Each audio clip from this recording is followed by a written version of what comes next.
So I went to a singles event, and when I got there, it was literally 90% women. And I was like, I'm gonna go now.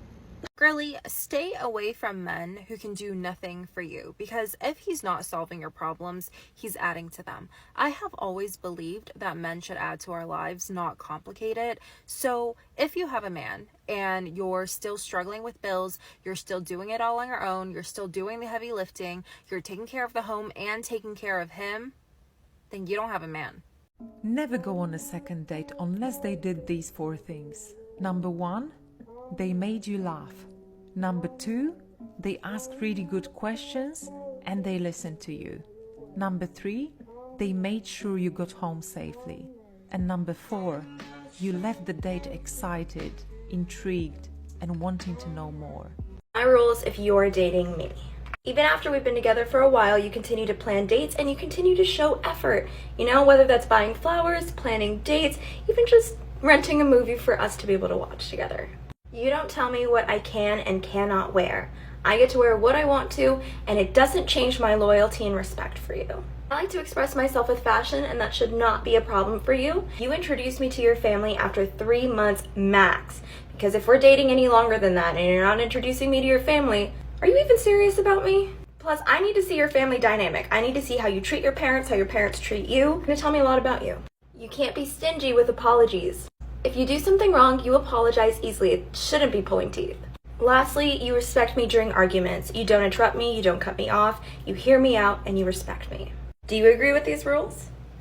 I am 30 years old and I have never had a boyfriend. Let me tell you guys one thing. It is that being single is not scary. I made this video recently to this trending sound. It was like, cheers to Emily, always the bridesmaid, never the bride. I made the caption like, this is what it feels like to be 30 years old and never having had a boyfriend. Well, yes, it does feel like that a lot of the times. You know, you watch your friends and people get into relationships, get out of relationships, find new relationships. Meanwhile, you're mostly just like the third wheel or in failed situationship after situationship.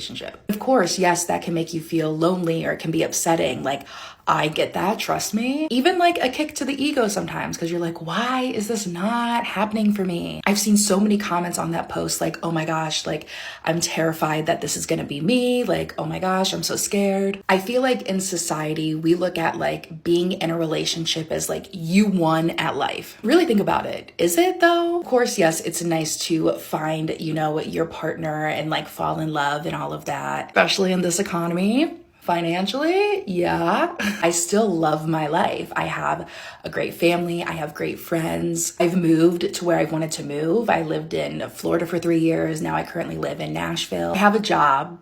An okay job. Would I like it to pay me more? Of course. I'm able to spend money on myself and things I want to do. And yes, like I said, it can get lonely, but there's like a special type of like freedom that comes with being single. I think if you are single or, you know, are worried that you're going to be single forever, like enjoy this time, because I do think that we'll all eventually find our person. Like I definitely am still optimistic about that. Take this time when you're single to like really learn about yourself. I truly believe if I ever was in a relationship like in my early 20s, I would not be the person that I am today. Growing up, I've always been kind of like a very big pushover. I honestly like don't think a relationship would have been healthy for me like at that time. Much more confident in myself now and like able to like stand my ground. Also just like knowing that I'm okay being alone is such like, it's really a nice feeling to have, because I know that I don't need anybody else but myself. I don't know, I feel like our generation and stuff just worries so much about finding someone to spend their life with. Like if you don't have that, then like you haven't fully succeeded in life. Yeah, I just want the takeaway of this video to be that like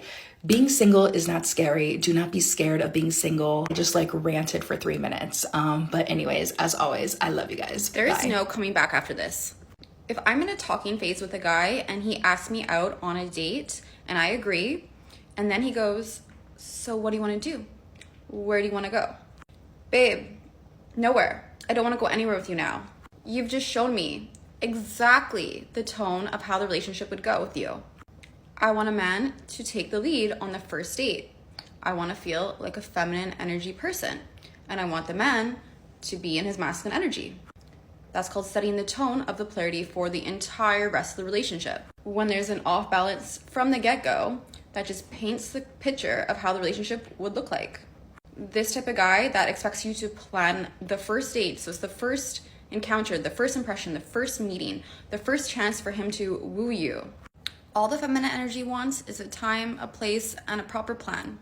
If you are a girl who is currently in the dating world, please hang around and don't scroll. Okay, I hear girls talk about how much they love dating and it's so fun. They love meeting new people. Where do you get that vibe from? How do I channel that energy? Because quite frankly, I don't like dates.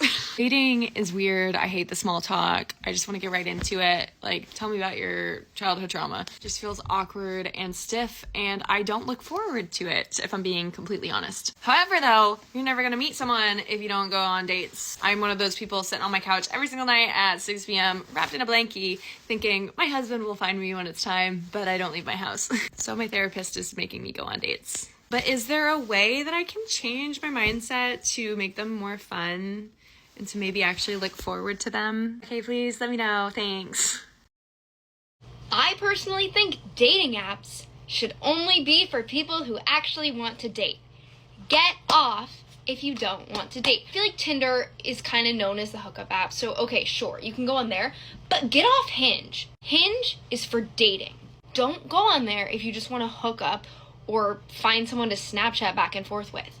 Get off, respectfully. Or someone says that they're looking for a long-term relationship, but then they either literally don't respond when you're like trying to get to know them or plan a date, or they ask for your Snapchat. A grown-ass man should not be asking for my Snapchat. I love finding Michael, 27, unemployed, who's looking for short-term fun. Like, respectfully, Michael, respectfully, I think you're a little too old for that. Like, why would you not want a relationship? And he lives in his mom's basement, and he doesn't have a car either, so you have to pick him up, and then unfortunately on the date he's going to have forgotten his wallet.